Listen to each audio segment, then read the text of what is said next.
घर बैठे करा सकते हैं ऑनलाइन पोर्टल के द्वारा। पुलिस द्वारा पीड़ित को 90 दिनों के अंदर जांच की प्रगति के बारे में सूचित करेगा। महिला अपराध की स्थिति में 24 घंटे के अंदर पीड़िता को सहमति से उसका मेडिकल जांच कराएगी और साथ ही 7 दिनों के अंदर चिकित्सा पदाधिकारी द्वारा उसका मेडिकल रिपोर्ट देगा। एडमिट पक्ष की मदद के लिए नागरिक को खुद को कानूनी प्रतिनिधित्व करने का अधिकार है। खुद से रख सकते हैं, के पीछे रखता था या खुद रख सकते हैं। भाई जो भारतीय न्याय संहिता जो IPC की अपील चाहेगा ये धारा 396 और 397 में पुलिस को मुआवजे और मुफ्त इलाज का अधिकार दिया जाएगा। कुछ ऐसे धाराएं होंगी जिससे महिला सम्मिलित होगी उसको मुआवजा दिया जाएगा। BNS की धारा 98 का अंतर्गत जवाब संरक्षण योजना से पहले भी होती थी और ज़्यादा गवाही उठाने जा रहे संरक्षण भी दिया जाएगा आपको। ठीक है, गवाही किसी देने की केस वापसी के पहल कर न्यायालयों को पुलिस की जांच सुनने का पूरा अधिकार होता है। पहले केसवाज हो जाती थी इसके लिए, लेकिन केसवाज की आधार पर हो रही है न्यायालय सुनेगा। जबरदस्ती नहीं कर रहे हो या जबरदस्ती किया जा रहा है उस प्रकार से उसका सुना जाएगा। लेकर के आज बैठक किया गया, किन किन बातों पे यहाँ पे चर्चा की गई? आज थाना परिसर में 3 नया आपराधिक कानून के संबंध में आज बैठक की गई। ये बैठक किया गया है। इसमें यह बताया गया है जो पहले IPC थी अब BNS के रूप में जाना जाएगा, पहले CRPC थी अब BNSS के रूप में जाना जाएगा और भारतीय साक्ष्य अधिनियम को भी BSA के रूप में जाना जाएगा।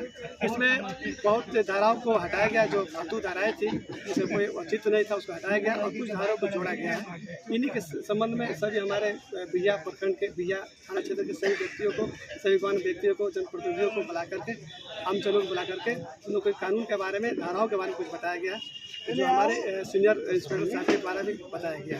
प्रतिनिधियों द्वारा भी काफ़ी बातें रखी गई सर, उस पर क्या विचार विमर्श किया गया? प्रतिनिधियों द्वारा जो भी सवाल किए गए हैं उनका बिल्कुल सही जायज़ था। उनको बताया गया है कि ये कानून अब ऐसे होगी और किसी को रोक नहीं सकते, टोक नहीं सकते, मतलब किसी को विरोध नहीं कर सकते। किसी अपराधी को आप वही तक सेल्फ डिफेंस ले सकते हैं जितना आपका अधिकार बनता है।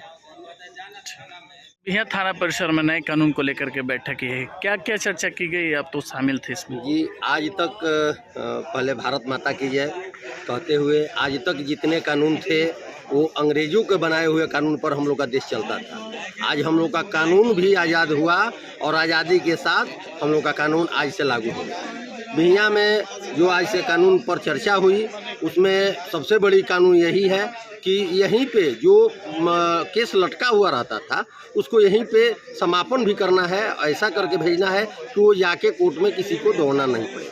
ये राष्ट्रपति द्रौपदी मुर्मू जी को और भारत के प्रधानमंत्री, यशस्वी प्रधानमंत्री नरेंद्र मोदी जी को तहे दिल से हम लोग धन्यवाद और आभार प्रकट करते हैं कि जो कानून के अंडर में हम लोग आज तक देश आज़ाद होने के बाद भी हम लोग आज़ाद नहीं थे, उन्होंने कानून को भी आज़ाद किया और आज़ाद करके इस देश में लागू करने का काम किया। इसके लिए नरेंद्र मोदी जी को और राष्ट्रपति द्रौपदी मुर्मू जी को हम लोग तहे दिल से आभार प्रकट करते हैं। सबसे बड़ी बात है जो भी अपराधी तत्व के लोग थे उन पे आजीवन कारावास हो जाती थी, बेल पे भी आ जाते थे।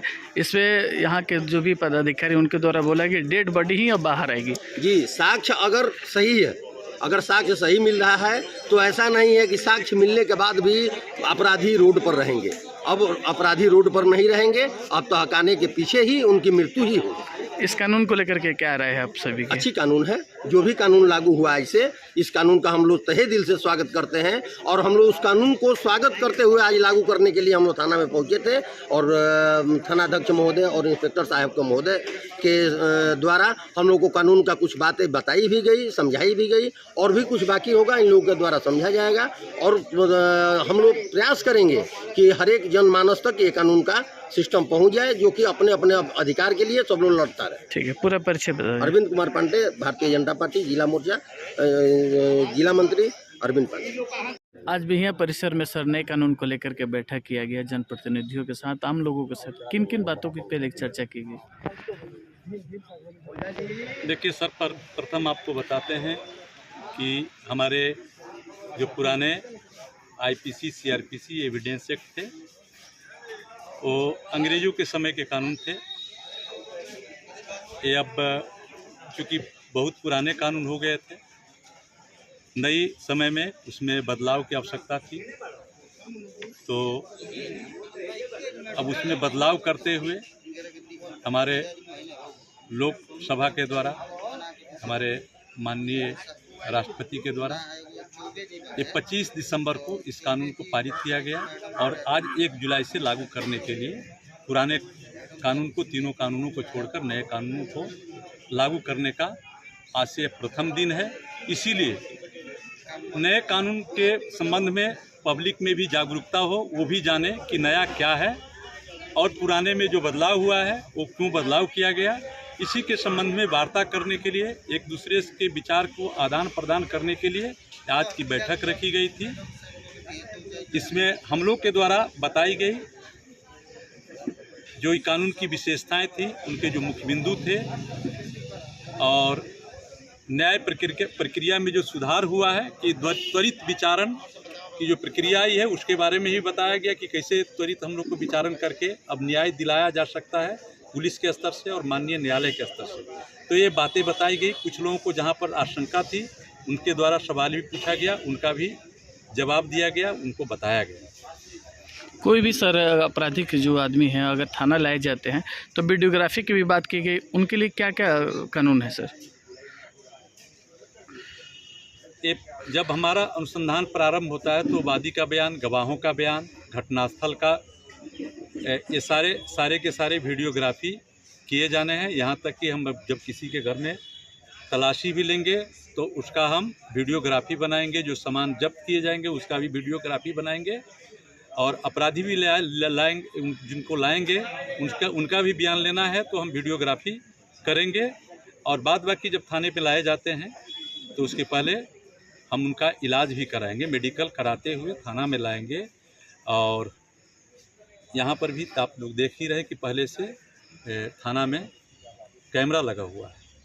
तो अब जो पहले आरोप प्रत्यारोप जो लगते थे अब वो किसी को लगाने का कोई गुंजाइश नहीं बाकी रह जाएगा कि लोग किसी पर आरोप प्रत्यारोप लगाएंगे। बिल्कुल पारदर्शी रखी गई है वीडियोग्राफी और फोटोग्राफी के माध्यम से, ये प्रक्रिया नहीं लागू की। सबसे अहम बात है सर, गवाही की बात कर रहे थे, जो पहले जो गवाह होते थे और जाके न्यायालय में पलट जाते थे, उनके लिए क्या कानून बनाई गई है? अब वीडियोग्राफी उनका होगा, वीडियोग्राफी के माध्यम से उनका बयान लिया जाएगा। तो जाके जो कोर्ट में हॉस्टाइल हो जाते थे और कहते थे कि अनुसंधानकर्ता द्वारा मेरे बयान को तोड़ मरोड़ कर लिख दिया गया है, गलत लिख दिया गया है, अब ये गुंजाइश नहीं रह जाती है। उनका बयान माननीय न्यायालय में प्रस्तुत किया जाएगा। यदि वो गलत बोलते हैं, हॉस्टाइल करते हैं तो माननीय न्यायालय इस पर विचार करेगी वीडियोग्राफी को देखकर। इसलिए अब पलटने की गुंजाइश कम। ठीक। आज देश में नया कानून लग गया है जिसको लेकर के बिहियां थाने में भी बैठक की गई, आप सभी के साथ पदाधिकारियों की चर्चा की गई। क्या वो कानून है जिसके साथ आप लोगों को चर्चा किया गया? देखिए, आज जो नया कानून बना है 1 जुलाई से लागू हुआ है 12 बजे रात के बाद से, उसी के बारे में पीस कमेटी की बैठक थी। और ये हमको लग रहा है कि पूरे हिंदुस्तान में सभी थाना में आम पब्लिक लोग के साथ, जनप्रतिनिधि के साथ या सामाजिक कार्यकर्ता लोग के साथ एक बैठक पूरे हिंदुस्तान में लागू हुई है। उसमें आज बिहियां थाना में भी पीस कमेटी की बैठक थी, शांति समिति की बैठक थी। उसी में इस कानून के बारे में प्रभारी द्वारा, बिहियां थाना प्रभारी द्वारा और इंस्पेक्टर साहब के द्वारा विस्तार से हम लोगों को बतलाया गया कानून के बारे में कि कुछ कानून में बदलाव हुआ है, नंबर में चेंजिंग आया है और कुछ धाराएं जुटी हैं, कुछ धाराएं को हटाया गया है। और इसी के बारे में विस्तार से वो लोग हम लोगों को। क्या लगता है जो अंग्रेजों के ज़माने से चला आ रहा था कानून, आज अंग्रेज से कानून को मुक्त कर दिया गया? मुक्त तो नहीं किया गया है, वही चीज़ है, थोड़ा सा मतलब कि इसको चेंजिंग किया गया है। और ये चेंजिंग हिंदुस्तान के आबो हवा में ये ठीक है, उसमें कुछ सुधार भी हुआ है। कुछ जो न्यायिक दंड था अब उसको न्यायिक दंड से हटाकर ये कर दिया गया है। ये 3 कानून जो बने हैं, ये कानूनों को लेकर के लोगों की प्रतिक्रिया क्या है? लोगों में ठीक है, कोई नहीं है।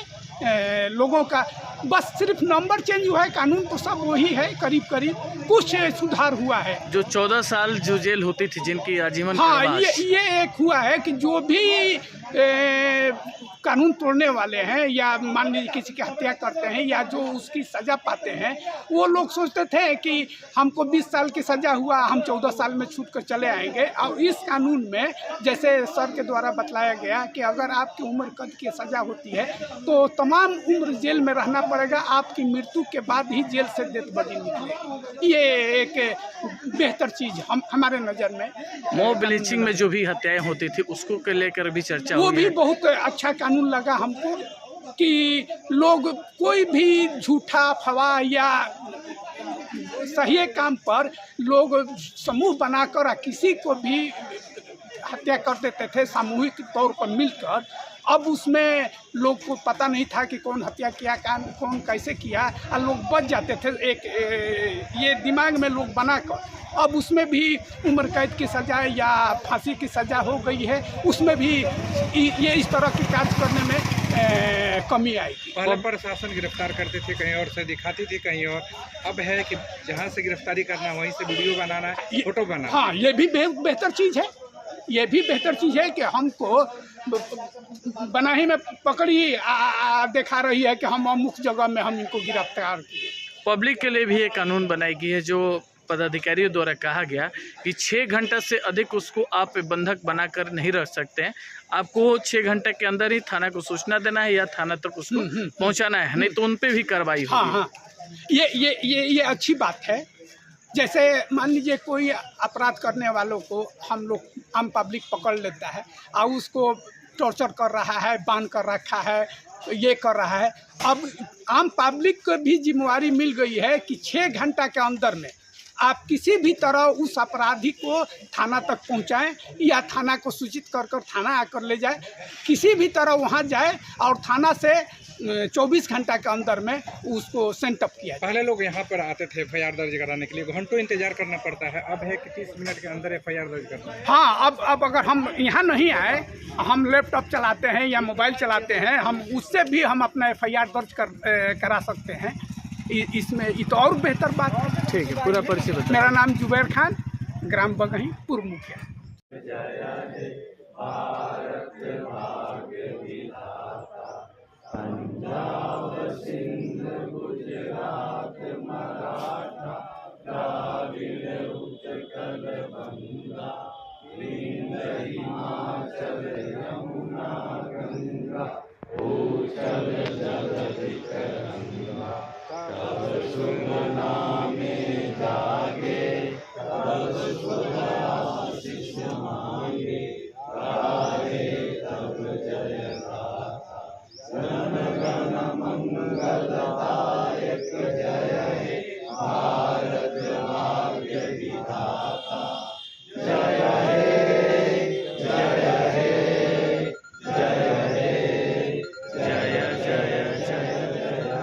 भारत माता की जय। वंदे मातरम, वंदे मातरम।